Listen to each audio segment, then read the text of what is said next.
You're listening to the Winsight Podcast Network. Kwik Trip is in the midst of a system-wide outage. Walmart is building a milk processing plant, and convenience store M&A activity just might speed up before year's end. Welcome to Retail Daily, your quick look at the top news from Winsight Grocery Business and CSP Daily News. I'm Heather Lally, Editor-in-Chief at WGB. And I'm CSP Editor-in-Chief Steve Holtz. Kwik Trip is in the third day of a system-wide outage, including having no internet service at all of its stores and HQ. A Facebook post from the C-store chain said Kwik Trip is experiencing an incident that has caused a disruption with its systems. A spokesperson told CSP the outage has created challenges for Kwik Trip's loyalty program, product shortages, and promotional pricing. The problem started Monday morning and still persisted as of Wednesday afternoon. Walmart is building a $350 million milk processing facility in Valdosta, Georgia, slated to open in late 2025. The facility will process and bottle a variety of milk products using ingredients from local farmers and will be sent to more than 750 Walmart and Sam's Club stores in the Southeast under Walmart's Great Value and Sam's Club's Members Mark labels. Walmart expects to break ground on the facility later this year. The convenience store industry can expect an uptick in mergers and acquisitions as 2023 winds down. That's according to the latest C-store acquisition update from financial advisory group Capstone Partners. Group analysts say industry deal-making will intensify toward the end of 2023 and into next year as large acquirers complete integrations of recently announced acquisitions. One limitation might be a lack of inventory in some markets, which bodes well for mid-size operators contemplating a sale. Former Cigna and Express Scripts executive Tim Wentworth is slated to join Walgreens Boots Alliance later this month as CEO, taking over from Rosalind Brewer, who left the company. Applauded by Wall Street, Wentworth's hiring brings a seasoned healthcare leader to the helm of Walgreens, which has struggled to build up profits as it transforms from a drugstore retailer to a health and pharmacy care services company.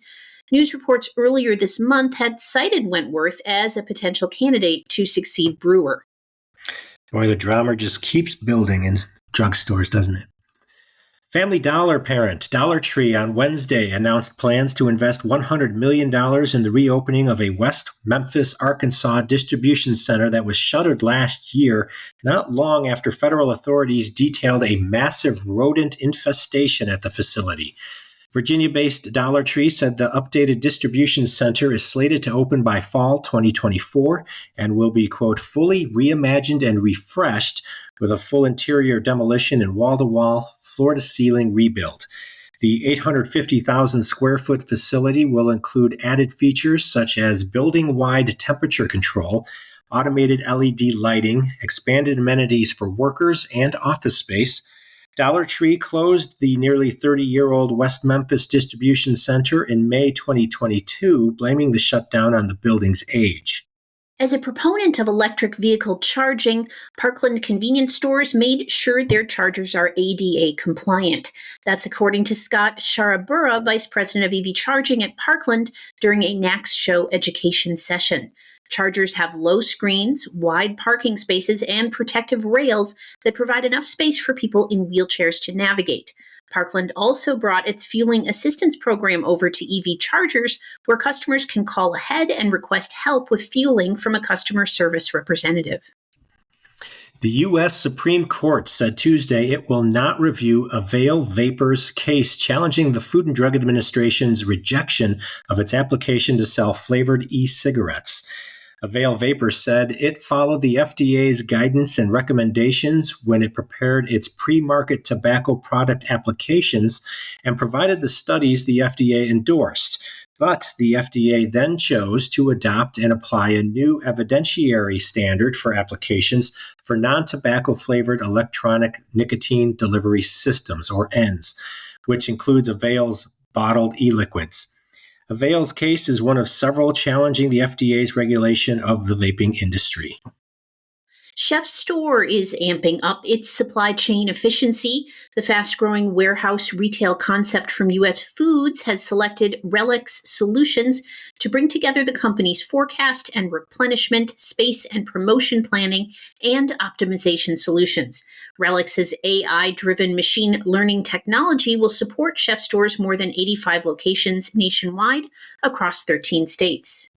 Driving more female customers into stores has long been a challenge for convenience retailers, and author Bridget Brennan says tackling this, quote, strategic business opportunity could be a huge benefit to the retailers who get it right.